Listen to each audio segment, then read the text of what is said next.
le Seigneur soit béni. Alors, frères et sœurs, dis à ton voisin, allons au village. Je me souviens quand j'étais enfant, nous habitions la grande ville d'Abidjan et quand mes parents disaient « Allez, on va au village », on prenait la voiture, on sortait d'Abidjan et vous savez, il y a un moment quand tu sais que tu approches du village, c'est quand il n'y a plus, comment dire, le béton, tout, et puis que la verdure arrive. Et là, je disais « Ah, c'est bon d'aller au village ». Et quand on arrivait au village, nos premiers amis, les poulets bicyclettes. Les poulets bicyclettes étaient là pour nous accueillir. Les enfants. Non, le village, c'est bon. La simplicité du village. Est-ce que, quelque part, notre monde s'est cru adulte, a voulu construire, faire beaucoup de choses, se vantant d'être sages? Ils sont devenus fous. Revenons au village. Non pas parce que c'est le village et que nous prétendons que le village est supérieur à la ville. C'est pas ça. Parce que dans le village, il y a Jésus qui passe. Dans les endroits où nous ne pensons pas, où Dieu honore sa présence, nous le trouvons là. Et dans notre série sur l'enseignement des villages de Jésus, si on peut rafraîchir la mémoire de ceux qui ne connaissent pas encore les villages de Jésus. 5 villages du Seigneur. Voilà, si tu peux passer. Nous avons fait une petite étude sur Bethléem. Alors, Bethléem est à côté, non loin en Judée, donc de Jérusalem. Nazareth est en Galilée, plus au nord. Vous avez les cartes ici, vers la mer de Galilée. Vous avez Capernaum aussi, qui fut la base missionnaire de Jésus-Christ pendant son ministère sur terre. S'il y a un lieu où Jésus était pendant sa mission terrestre, c'était Capernaum. Comment se fait-il que c'était Capernaum? Dieu s'est éloigné en Jésus-Christ de Jérusalem. Et puis, on voit que progressivement, le temps passe, les 3 années de ministère passent, mais il va falloir que Jésus se rapproche de Jérusalem. Et alors que Jésus se rapproche de Jérusalem, il ne peut pas vraiment rester à Jérusalem. Et on va le voir ensemble pourquoi. Ce n'est pas normal, vous remarquez, quand la vérité veut pénétrer l'Église, qu'il semble que l'Église résiste à la vérité elle-même. L'Église, et je fais un parallèle avec Jérusalem, l'Église a un mandat. Mais l'Église, frères et sœurs, c'est nous qui sommes là. Et c'est vrai que nous sommes faits de chair et nous avons parfois des résistances encore à accueillir Jésus-Christ. Il faut le dire, nous avons des résistances d'accueillir toute la parole de Dieu, tout Jésus-Christ. Et c'est vrai que si Jésus-Christ se manifestait tel qu'il est dans sa sainteté, nous l'avons dit ici, nous craquerions, nous ne tiendrons pas. Mais Jésus use de patience avec nous. Vous savez, c'est un maître, c'est un enseignant qui nous prend là où nous sommes et il nous amène dans des progrès évidents aux yeux de tous. Et il semble qu'ici, dans l'évangile selon Jean, à un moment donné, Jésus va s'approcher de Jérusalem dans ces temps derniers, alors qu'il se rapproche de la croix. Et là, il est à Jérusalem, mais il ne reste pas à Jérusalem, il va à un endroit qui s'appelle Béthanie. J'aimerais vous parler de Béthanie ce matin. Après avoir parlé de Capernaum et cette extraordinaire manifestation de la puissance de Dieu, de la bonté de Dieu, on l'a dit, le plus grand nombre de miracles du Nouveau Testament ont été faits dans la zone de la Galilée et de Capernaum. Pourquoi? Pourquoi? Parce qu'il y a dans les cœurs des hommes des résistances. Et voyez, Dieu veut nous donner des bénédictions, mais nous avons tendance, par nos réflexions, notre manière de vivre, à repousser la bénédiction de la présence de Jésus et de la puissance de Jésus. Normalement, le temple de Jérusalem aurait dû accueillir le Messie. Il y a toute une pédagogie ici du Seigneur pour s'approcher de Jérusalem, mais il ne reste pas à Jérusalem. Il vient, il repart, et particulièrement, il choisit un lieu qui est Béthanie. Béthanie. Il y a un verset que je retiens, si tu peux passer, pour arriver à la diapo de Béthanie. Dans le livre des Proverbes, il était l'ami plus attaché qu'un frère. Ça vous fait penser à quoi? Il semble que des fois, nous devrions être de la même famille, mais nous allons être attachés à quelqu'un qui n'est pas notre frère, quelqu'un qui est l'ami de la famille. Et il semble que l'ami de la famille est comme là pour nous enseigner en nous disant, tu sais, le lien du sang, c'est une chose, mais dans la vie, et puis Dieu est capable de susciter une amitié supérieure venue de l'extérieur.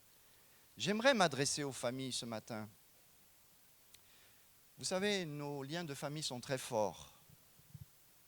Mais il y a un ami qui veut venir dans nos familles, donner la vraie valeur à l'amour qui a créé nos familles. Toutes les familles de la terre tiennent leur nom de Dieu. Toutes les ethnies de la terre, tous les groupes ethniques, toutes les familles de la terre, tous les frères du même sang, comme disent certaines personnes. Mais il y a un ami qui veut rentrer dans chaque famille pour unir ces familles. Nous ne voulons pas être juste une église avec des familles. Nous voulons être une famille. Nous voulons être les amis de Jésus. Les amis de Jésus. Et ça, à Béthanie, c'est possible. Si tu peux avancer. Béthanie, on voit qu'après l'horreur à Bethléem, l'horreur du massacre des enfants, le repoussement à Bethléem qui a eu lieu du temps de la naissance de Jésus. On a vu ces choses. On a vu aussi le mépris pour Jésus à Nazareth. On a vu aussi l'incompréhension des miracles de Jésus à Capernaum et dans la zone de Galilée. Jésus, après ces 3 étapes de sa vie, va se trouver dans un lieu où on lui fait bon accueil. Y a-t-il des lieux où on nous fait bon accueil? Où vous sentez que ce n'est pas un homme ou une femme qui vous accueille, c'est Dieu qui vous accueille. Il faudrait idéalement que l'Église cherche à être Béthanie. On connaît des églises qui portent ce nom, Bethania Church, l'église de Béthanie. Pourvu que notre église soit un Béthanie pour Jésus d'abord. Il y a des endroits où les cœurs sont ouverts. Alors, dis à ton voisin, allons à Béthanie. Mon frère, ma soeur, allons à Béthanie. On va à Béthanie. Mais qu'est-ce qu'il y a à Béthanie? C'est mieux Jérusalem. Non, mais quand tu vas à Béthanie, là, il y a quelque chose de, comme on dit au Sénégal, de spécial. De spécial. De très spécial. C'est le lieu où Jésus va se retrancher. Alors que vous lisez les évangiles synoptiques, les 3 évangiles, Matthieu, Marc, Luc, vous lisez ensuite Jean. Quand vous lisez ces 4 évangiles, vous voyez que du stade où on ne le connaissait pas, donc Bethléem, Nazareth, au stade de sa popularité, la deuxième époque, avec Capernaum et la Galilée, vient maintenant une phase où on va s'opposer à Jésus, jusqu'à arriver à la croix, jusqu'à l'arrêter, le battre, l'insulter, le crucifier, le rejeter. Et alors que cette phase de rejet arrive, de rejet total, jusqu'à même instruire un faux jugement. Même aujourd'hui, les historiens cherchent à savoir, est-ce qu'il y a réellement eu un jugement équitable? Il n'y a pas eu de jugement, en fait, quand vous lisez le texte. Il n'y a pas eu de jugement équitable. On l'a attrapé et on l'a fait exécuter. Il n'y a pas eu de jugement. Jésus est passé dans beaucoup de villages, frères et sœurs. On voit dans le Nouveau Testament qu'il est à Nazareth, il est à Chorazine, il est à Bethsaïda, Césarée de Philippe, il est à Cana, il est à Tyr, il est à Sidon, et enfin on verra, il est à Jéricho et il est à Éphraïm. Mais il y a Béthanie. Béthanie se distingue. Béthanie veut dire maison du pauvre, ou bien maison d'Anani. Et de tout l'évangile, c'est bien sûr surtout l'évangile de Jean qui en parle. C'est dans l'évangile selon Luc, au chapitre 10, verset 38, qu'il est fait mention la première fois de Jésus. C'est Luc qui nous dit, juste après Capernaum, comme il était en chemin, Luc 10, 38, il entra dans un bourg et une femme nommée Marthe le reçut dans sa maison. Elle avait une sœur nommée Marie. À partir de là, Jésus va aller plusieurs fois séjourner à Béthanie. Béthanie de Judée, comme le mentionne Jean chapitre 11, verset 18, qui est à 15 stades de Jérusalem, c'est-à-dire 3 kilomètres. 3 kilomètres, allez, un bon marcheur avec le relief, une petite heure, en gros, une petite heure pour aller à Béthanie.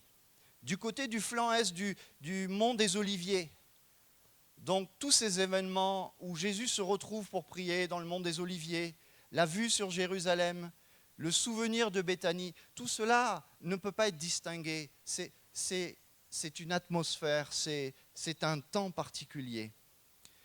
On voit plusieurs fois dans les évangiles la mention de Béthanie. Matthieu 21, 17 par exemple dit « Et les laissant, il sortit de la ville et s'en alla à Béthanie. » Donc il sortit de Jérusalem, où il passa la nuit. Dans Matthieu 26, 6, il est dit que Jésus était dans la maison de Simon le lépreux. Donc il y a eu beaucoup de discussions de savoir, mais est-ce que la maison de Simon le lépreux à Béthanie, c'était la maison de Marie, de Marthe, de Lazare? Non, il ne semble pas. Non, le texte ne nous dit pas. Il semblait que vraiment, à Béthanie, ce n'était pas que chez Marie et Marthe qu'ils étaient bien accueillis. Comme ça, il n'y avait pas de jaloux. Vous savez, Jésus, il n'a pas de préférence.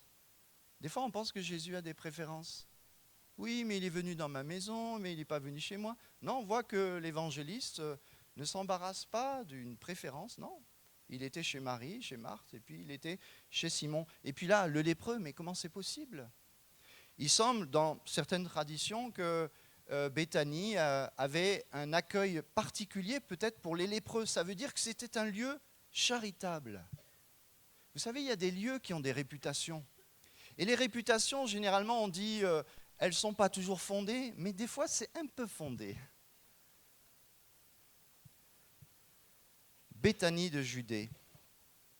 Dans Marc 11, verset 11, « Ainsi Jésus entra à Jérusalem et dans le temple. Ayant tout considéré comme il était déjà tard, il s'en alla à Béthanie avec les 12. » Ce n'est pas juste Jésus qui était accueilli, c'est les 12. Fallait vouloir, hein. Si demain je vous dis, je viens avec ma femme, mes enfants, et puis je m'arrête là, et puis j'ajoute et mes cousins, mes cousines et mes oncles, là, ça ne va pas être la même réponse. Mais les 12 aussi étaient là. Et le texte ne nous dit pas, mais il y avait aussi les femmes. Donc ça faisait du people à Béthanie. Hein. En plus, si tu peux montrer la prochaine diapo, Béthanie, ce n'était pas un grand village. Donc quand ils arrivaient, on savait. On savait. Il y a une question que je me pose. Pourquoi on n'est pas venu chercher Jésus à Béthanie? Pourquoi c'est dans la nuit que Judas, avec une petite armée, est venu prendre Jésus, l'arrêter? Vous savez, quand un village a une réputation, quand un lieu est bon, et qu'on veut faire du mal là-dedans, ce n'est pas facile. Quand les gens sont pieux, quand le diable attaque un lieu saint, entre guillemets, le peuple de Dieu, ça va être très chaud pour lui. Un lieu où on connaît l'amour, on connaît, oui, la puissance de l'amour. Et ce qu'on va voir ce matin nous montre que Béthanie, ce n'est pas n'importe quel endroit, parce qu'il va se passer à Béthanie des choses dont on parle aujourd'hui dans toutes les nations. On ne fait pas du mal comme ça à quelqu'un, dans un lieu comme Béthanie. Il est dit, au verset 12 de Marc 11, « Le lendemain, comme il sortait de Béthanie, il eut faim. » Et c'est là, il y a l'épisode avec le figuier maudit. Marc 14, 3 dit « Et Jésus étant à Béthanie, à table dans la maison de Simon le lépreux. » Alors ce qui va se passer à Béthanie est mémorable. Ce village va être mis en avant à cause d'un événement extraordinaire, comme on le disait.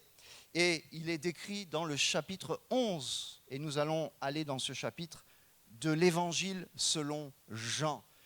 Enlevez le chapitre 11 de la Bible et c'est comme si la Bible boite. Il manque quelque chose.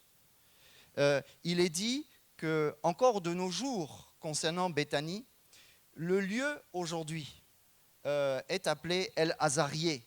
C'est la déformation du nom arabe de Lazare. Ça veut dire que même aujourd'hui, même au milieu du peuple musulman qui est là, dans ce village, El Azarié, vous voyez ici une reproduction artistique, on se souvient qu'il y avait un homme ici qui s'appelait Lazare et qui est ressuscité. Vous savez, on est dans le temps de l'athéisme, où les gens rejettent Dieu. Mais laissez-moi vous dire, de tout mon cœur, je crois que c'est très difficile de rejeter Dieu.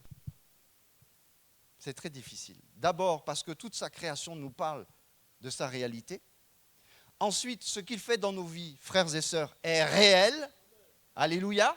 Dis à ton voisin, Jésus fait des choses réelles dans ma vie. Et si tu n'as pas fait l'expérience, tout jeune déjà, toi, jeune homme, jeune fille, j'aimerais te dire, n'attends pas demain. C'est aujourd'hui que le Seigneur peut faire quelque chose et te montrer qu'il est là. Alléluia. Avant d'aborder cet épisode, on peut noter 4 caractéristiques. L'épisode de Jean 11, concernant Béthanie. Après l'activité trépidante et inlassable du Fils de Dieu à Capernaum, on voit que ce qui domine à Béthanie, c'est l'amour et le calme, jusqu'au drame de la mort de Lazare. L'hospitalité et la relation particulière dont jouit Jésus est à souligner dans cette ambiance d'opposition. C'est comme si les évangélistes, donc ceux qui ont écrit les évangiles, ont attendu que la tension autour de Jésus soit tellement forte, et quand je dis forte, c'est menace de mort, et on recherchait Jésus pour le mettre à mort. C'est ça qui est en train de se passer. C'est juste là que Béthanie apparaît de manière plus évidente. Donc l'hospitalité. J'aimerais vous dire que c'est dans le temps où la foi est le plus repoussée, que c'est dans le temps où on dénigre le Seigneur et les chrétiens et l'Église, que c'est dans ce temps-là que l'Église doit se montrer comme Béthanie. C'est dans ce temps-là, justement, que nous devons montrer à ce monde que Jésus donne l'hospitalité aux âmes perdues, que Jésus guérit et fait des miracles alors que tout le monde est contre lui, parce qu'il aurait pu bouder. Il aurait pu dire, puisque les hommes ne veulent pas de moi, je vais fermer les robinets. Qu'est-ce que des fois la politique nous enseigne? Quand la politique n'est pas contente, on ferme les robinets. Mais il semble que quand l'homme est méchant, c'est là même que Dieu ouvre le robinet pour montrer que nous sommes que des enfants devant lui. Que nous n'avons pas compris quelle est la nature de Dieu, la bonté de Dieu, la générosité de Dieu, la justice de Dieu. L'homme fait du mal, Dieu rend le bien. Ça, c'est pas normal. Dis à ton voisin, non, ça, c'est pas normal. C'est pas normal. Moi, on me donne un coup, je rends 2. 2 coups, voire 3 même. Un coup de poing, un coup de pied et un... Oui, parce que c'est comme ça que nous sommes. La vengeance. Jésus ne va pas répondre avec la vengeance. Jésus va aller dans un endroit pour révéler qui il est, qui est Dieu et qui sont ses enfants. Et c'est ça, frères et sœurs, que nous, l'Église, nous devons révéler. L'hospitalité, l'amour. Il y a dans Luc 10, 39, je vous renvoie à cet épisode de Luc, donc on est toujours autour du satellite de Jean 11, mais dans les évangiles, cet épisode où Marie et Marthe sont là, il y en a une qui fait la cuisine, qui s'agite, qui fait le ménage, et puis l'autre, elle est au pied de Jésus, elle écoute. Il y a dans ce texte quelque chose, un mot, un verbe qui est pour nous. C'est le verbe qui domine dans Luc, ici, à Béthanie, c'est assis. Assis.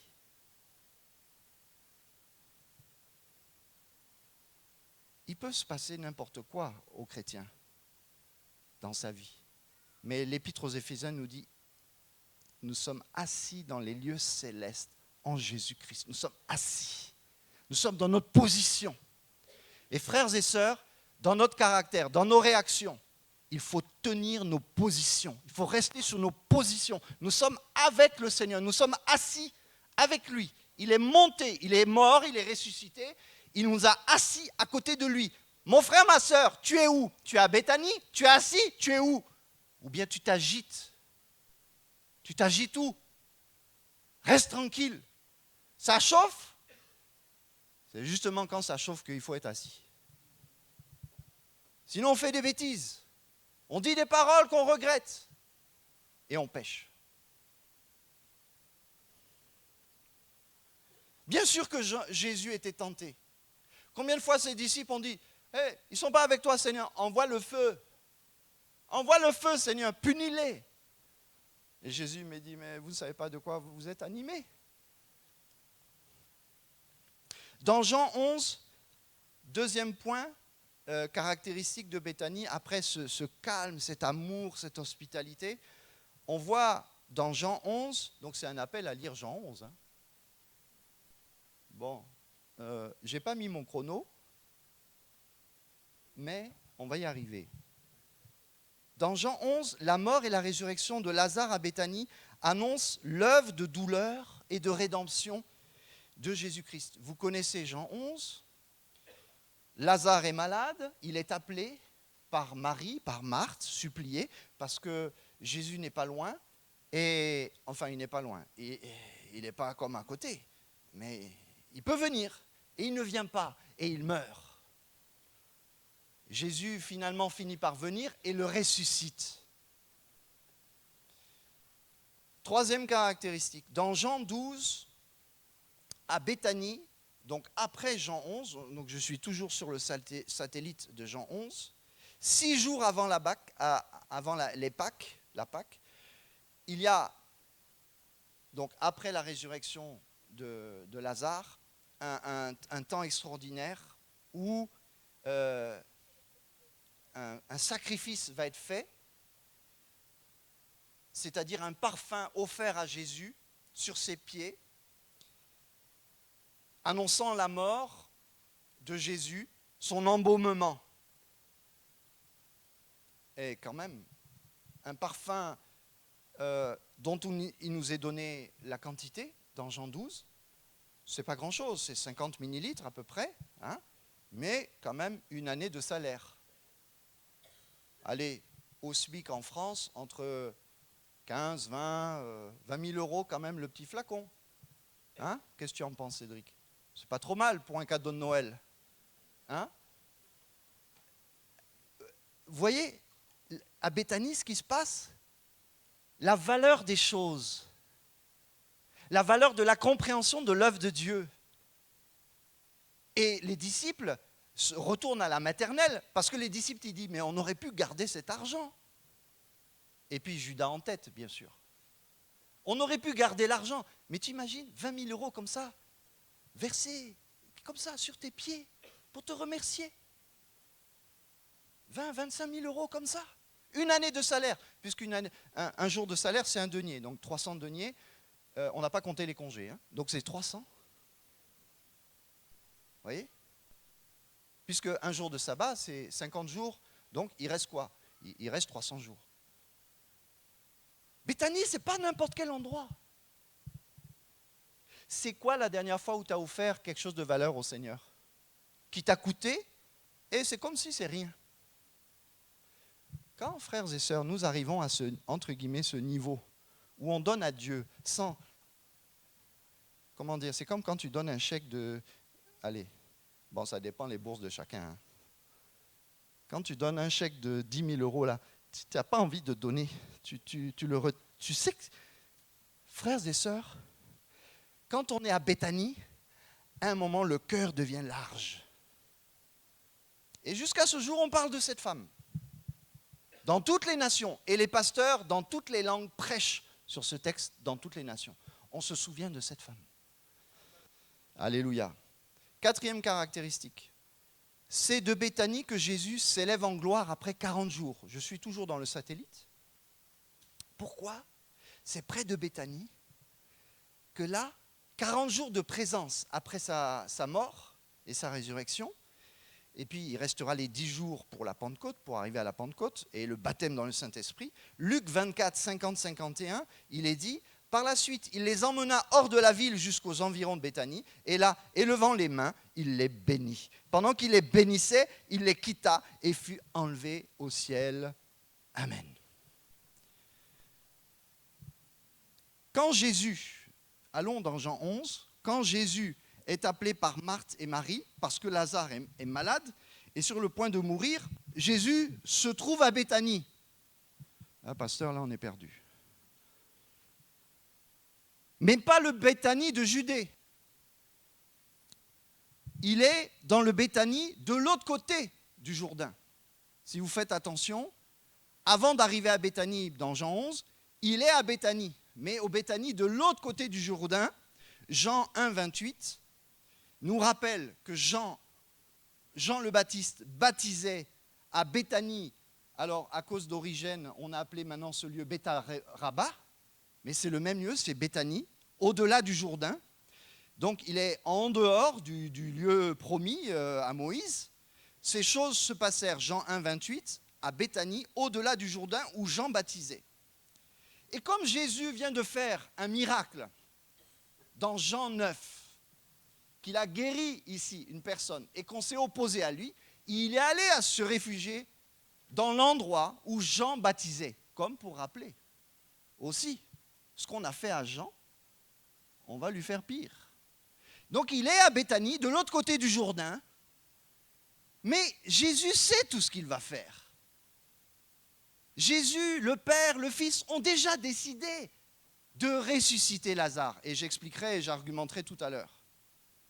Parce que quand Marie et Marthe l'appellent, il est à Béthanie de l'autre côté du Jourdain et il doit venir à Béthanie. Il est réfugié à Béthanie parce qu'on s'oppose à lui, on le cherche, on a failli le lapider à Jérusalem. Mais il a fui dans cette zone. Il s'est réfugié là où les prophètes qu'on rejette se sont mis, non loin du Jourdain.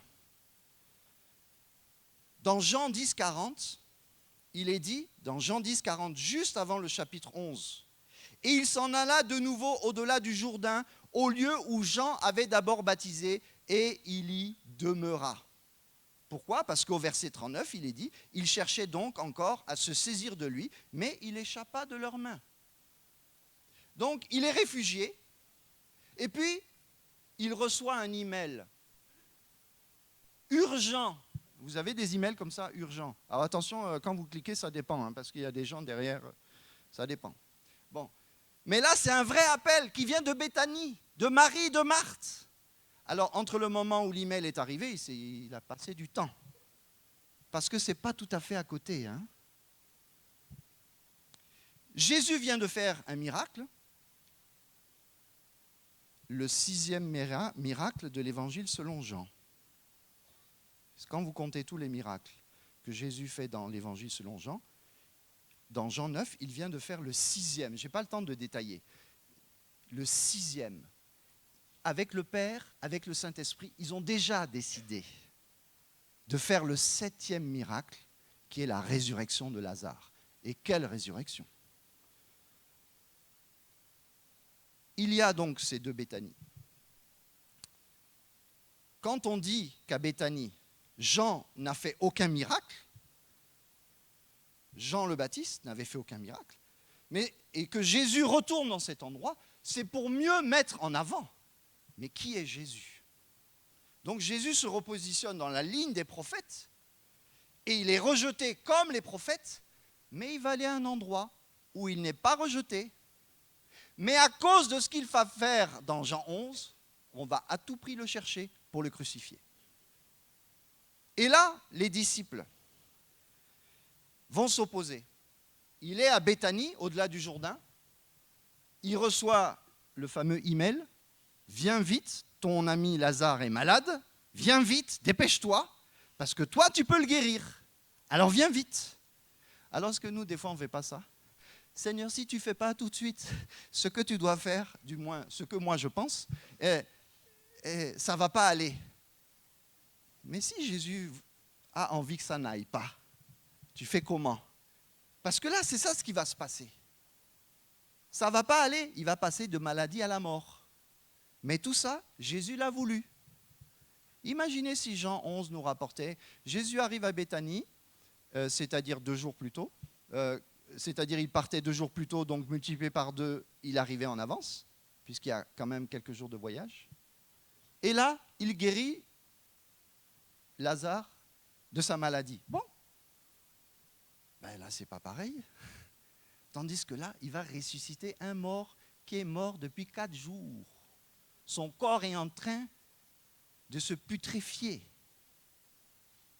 Jésus a déjà fait 2 résurrections. 2 résurrections déjà dans le Nouveau Testament. C'est la 3e. Mais quelle 3e résurrection? Alors nous sommes avec les disciples à Béthanie, au-delà du Jourdain, et là il est appelé. Et les Juifs tout récemment cherchaient à te lapider. Jean 11, 8. Jean 11, 8. Non, n'y va pas Jésus. On est venu là justement pour calmer les... Hein?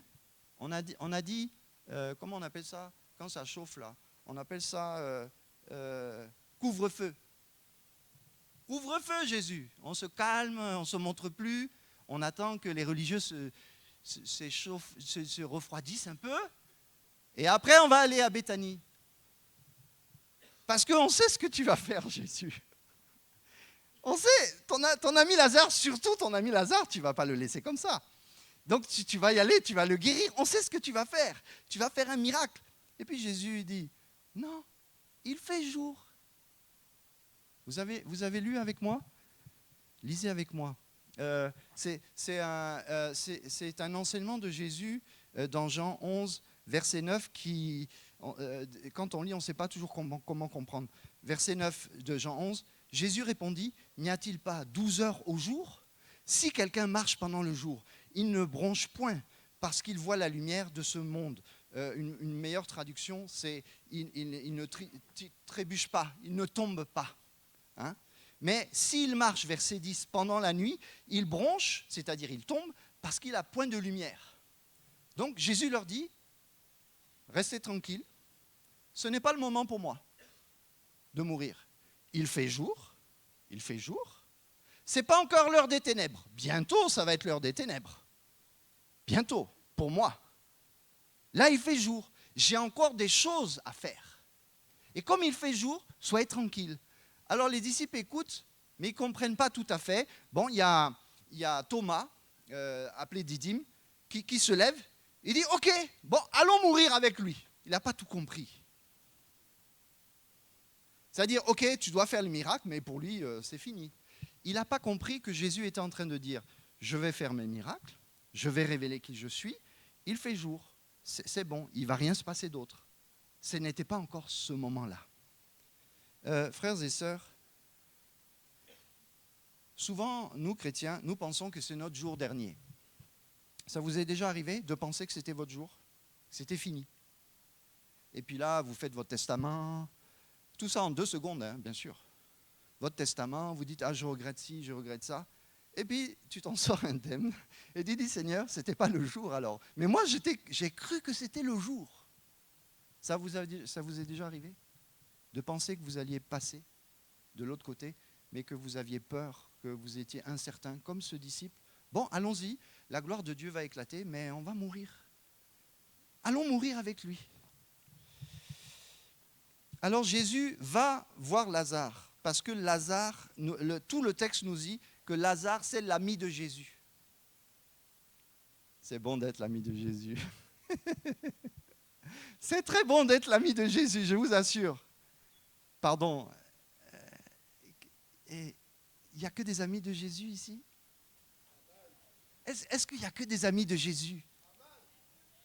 Est-ce que tu peux dire que Jésus m'appelle, je suis son ami? Et qui peut dire ça? Quand vous allez dans la rue, là, que vous dites, je suis l'ami de Jésus, on va dire, mais toi, on va t'interner. Hein? Pourquoi? Parce que, frères et sœurs, il n'y a pas d'ambiance de foi, il n'y a pas d'atmosphère de foi. Attention, notre société n'est plus dans la foi.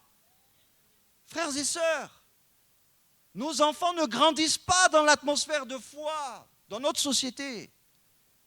Tout est contraire, les vents sont contraires. Quand l'évangile selon Jean a été écrit, l'évangile a été écrit, pourquoi? Parce qu'il y avait de l'opposition sur le fait que Jésus était le Fils de Dieu. C'est pour ça que l'évangile de Jean a été écrit. Ne croyez pas qu'au 1er siècle, tout était merveilleux, que l'église primitive se développait. Non! Les martyrs allaient se compter à l'appel. Est-ce que tu es l'ami de Jésus? Est-ce que tu es comme Lazare? Cette amitié avec Jésus était profonde et partagée. Jean 11, 11. Il parla ainsi après, il leur dit, Lazare, notre ami. Non seulement c'est mon ami, mais c'est votre ami à vous aussi. Notre ami, allons-y ensemble. Mais je vais l'éveiller. Il dort. C'est-à-dire la mort pour Jésus, c'est le sommeil. C'est le seul, vous savez, dans toute la terre, de toute l'humanité, de tout le temps, à avoir prononcé ces paroles. Alors pourquoi on ne peut pas suivre Jésus? Il est unique, alléluia.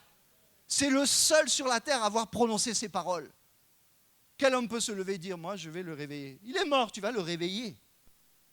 Le réveiller. Déjà même des gens qui dorment profondément, même 12 sons de sonnerie ne les réveillent pas. Mais un mort, tu veux le réveiller? Oui, pourquoi? Parce qu'il est le créateur de toutes choses. Il était au commencement, il était appelé sagesse. Au commencement, Jésus était sagesse au commencement. Il a tout créé, le vent, la pluie, la terre, la séparation entre la nuit et le jour. Il t'a connu comme embryon au sein de ta mère. Il a connu ta descendance. Il connaît tout de toi. Il connaît ton nombre de cheveux à chaque seconde. Même à Google, ils n'ont pas réussi à faire ça. Si tu poses la question à ChatGPT aujourd'hui, combien de cheveux j'ai? Tu vas voir, il va être comme ça. Il est gaou, il ne connaît rien. Il est là comme ça. ChatGPT va dire, mais ça c'est un niveau de connaissance que moi je ne pourrais jamais entendre. Qui peut faire ça? Jésus connaît le nombre de tes jours, le nombre de tes cheveux, le nombre de tes secondes. Alléluia! Et si tu es son ami, alors c'est bon. Gloire à Dieu. Dis à ton voisin, gloire à Dieu quand même. Dieu est bon. On dit, mais ça c'est une prédication pour enfants. Amen. Les enfants peuvent comprendre. Et s'ils comprennent, ils transmettront de génération en génération. Parce que ce que tu n'as pas compris quand tu es enfant, j'imagine les enfants à Béthanie. Ils ont vu Lazare. Lazare, il était mort. Aujourd'hui, il est vivant. Conclusion, Jésus est puissant. C'est simple. On l'a vu hier, il était mort. Aujourd'hui, un enfant, il comprend. Il était couché, les gens pleuraient. Et apparemment, la famille de Marthe et de Marie était suffisamment aisée. Parce que je vous rappelle, recevoir 12 d'ici, plus là, il fallait des moyens. Et à l'époque, des Juifs qui avaient suffisamment des moyens, ils embauchaient des pleureuses. Des pleureuses, c'est-à-dire, ton métier, c'est pleurer. Quand il y a les décès, là, tu pleures. Et à la fin, on te donne ton cachet. Donc, les enfants ont vu ça. Ah, tout a été respecté. Mais il semble que Jésus a tout coupé, décalé, il a tout enlevé là. Donc, on a gaspillé l'argent pour rien. On a embauché les pleureuses. On a embauché pour envelopper. On l'a mis au tombeau. Budget d'enterrement. Vous connaissez le budget d'enterrement aujourd'hui, hein? Le budget d'enterrement de Lazare, ce n'était pas un petit budget. Et puis Jésus arrive, il nettoie ça et il met juste sa gloire. Alléluia. Juste sa gloire. Ne regrette pas tout ce que tu as donné matériellement pour le Seigneur. Parce que quand tu donnes pour le Seigneur, après sa gloire, là, ça, tu oublies ce que tu as, tous les sacrifices. Parce que la gloire de Jésus, ça n'a pas de prix, frères et sœurs. Ça n'a pas de prix. Allons au village.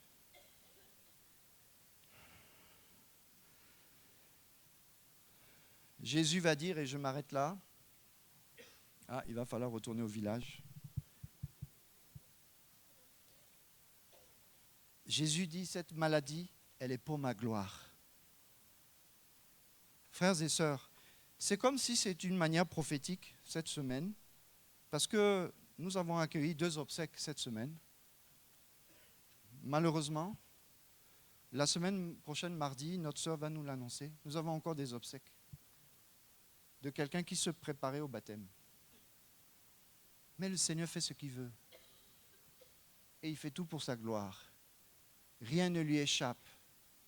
Tout est pour lui. Tout est à lui. Tout est en lui. En Jésus-Christ révélant le Père. Je finirai sur l'argument que j'ai dit. Dans le texte biblique de Jean 11, et je finis là, sur ce fameux argument. La résurrection de Lazare était prévue. Quand Jésus arrive devant le tombeau, même Jésus, comment dire, non, Jésus, il est simple, hein? Il est là, à Béthanie, et puis il dit, il connaît tout, hein? Il sait tout, Jésus sait tout. Un jour, quelqu'un dit, tu sais toutes choses, et puis Jésus est là, il dit, mais vous l'avez mis où, au fait? Vous comprenez le non-sens? J'ai oublié là, hein? J'ai créé le ciel, la terre, je connais les nombres de cheveux de tout le monde. Vous l'avez mis où? Je suis perdu là. C'est ça que le texte nous dit. Vous vous rendez compte l'humilité de Jésus? Pour que ce soit eux qui deviennent des acteurs. Des fois Jésus, au fait, il y a un miracle pour toi ou pas? Non, Seigneur. Il y a des miracles pour toi? Alors il va devant le tombeau. Je passe l'épisode du verset 35, il pleure. Et les autres disent, mais voyez comme il l'aimait, il pleure. Bon, passons. Et à un moment, Jésus, il prie. Il ne prie pas pour la résurrection de Lazare. Lisez bien le texte. Il ne prie pas pour la résurrection. Moi, si on me demande de prier pour un mort, bon déjà, je vais bien réfléchir avant de prier pour un mort. Il ne prie pas, vous avez lu le texte, il ne prie pas dans Jean 11. Il dit juste, je te remercie de ce que tu m'as exaucé. Mais il n'a pas prié, comment il peut être exaucé? Mais parce qu'il sait toutes choses. Et tout ce qui était en train d'arriver, c'était dans le plan de Dieu. Ce n'est pas les hommes, ce n'est pas la maladie qui a attrapé Lazare, ce n'est pas les autres qui voulaient le lapider, il s'est retrouvé à Béthanie, après on l'a appelé là. Non, Dieu est en contrôle de tout, frères et sœurs, il connaît tout. Il n'a pas pris, il a juste dit, je t'exauce. Tu m'as exaucé, je te bénis, je te donne gloire. Et là, il dit à Lazare, Lazare, viens dehors. Lazare, viens dehors. Ça dit, tu es dedans, tu as du mal à sortir, mais sache que moi, je t'appelle, viens vers moi et viens vers nous tous. Je prie, frères et sœurs, que si quelque chose est dehors dans ta vie, là, que tu as besoin de le voir pour croire, parce que là, beaucoup vont croire, et en même temps que beaucoup vont croire, c'est là même, dans le texte biblique, il est dit, c'est là même, ils ont dit, il faut qu'on le tue. Il faut qu'on le tue. Et là, l'épisode de Jean 12, avec l'annonce prophétique de l'embaumement de Jésus par le sacrifice de ce parfum de nard. Ce parfum de nard était recueilli au pied de l'Himalaya, c'est-à-dire quelque chose qu'on cherche en haut. Frères et sœurs, notre assurance, il faut qu'on la cherche là-haut. Ce n'est pas ici. Le parfum de notre adoration, il faut qu'on cherche en haut. Il faut que ça fasse des kilomètres. Jésus est venu jusqu'à toi, alors accepte-le. Et prends courage. Levons-nous à notre place et prions le Seigneur. Merci Seigneur pour ta bonté. Merci parce que nous venons vers toi. Merci parce que nous ne sommes pas, comme le pasteur Pinguet nous le rappelait, et son épouse, nous ne sommes pas sans espérance. Nous avons une assurance. Nous croyons en la résurrection des morts.